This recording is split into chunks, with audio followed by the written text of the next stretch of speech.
This is Deacon Ron, and this is St. Mark Advent Adventure.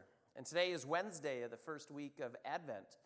And our gospel today comes from the 15th chapter of Matthew. And it is the feeding of the crowd with the loaves and fishes. All four gospel writers have this story and have this beautiful miracle story. But there's a line in there that made me think a little bit about today and made me think a little bit about Advent and just our walk through these days of Advent.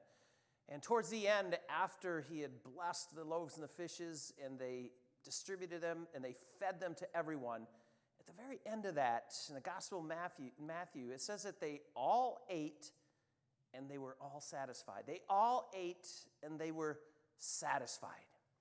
Last week we celebrated Thanksgiving. I know in a very unique way. We weren't able to come all together. But you know, we probably still planned a big meal. We probably still put out all the fixings. I know I did. Well, I just want you to think about that meal, and I want you to think about all the fixings on the table, and at the end of it, if you're like me, you kind of sit back and you say, wow, what a great meal that was. We ate, and we were all well satisfied.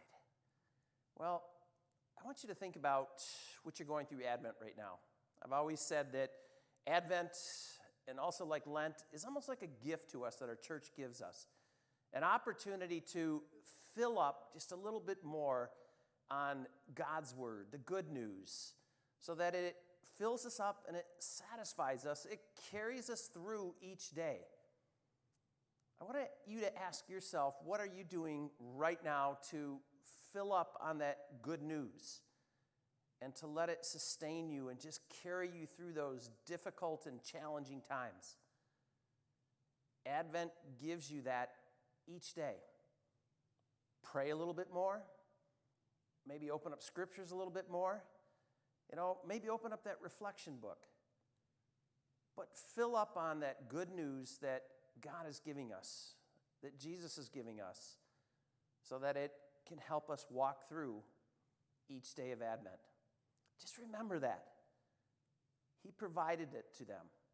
They all ate and they were satisfied. They all ate and they were satisfied. And that's the promise of Advent.